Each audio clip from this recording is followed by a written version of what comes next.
चप्पल डाल दिया अंदर। ये कुछ ट्रेन के नीचे फंस गया है। ये हमारे लक्की जी ये का दूर लेवा दे।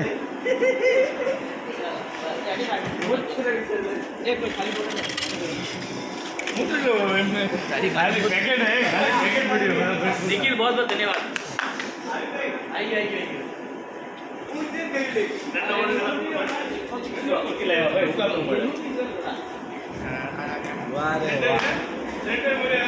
क्या हुआ था दरअसल, क्या हुआ था, कौन गिर गया था? दरअसल ऐसा हुआ, चूतियापंथी के चक्कर में चप्पल घुस गया।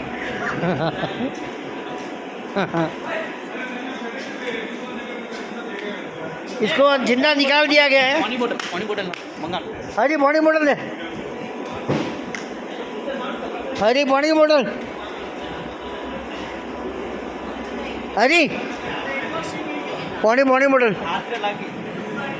ಯೋಗಣ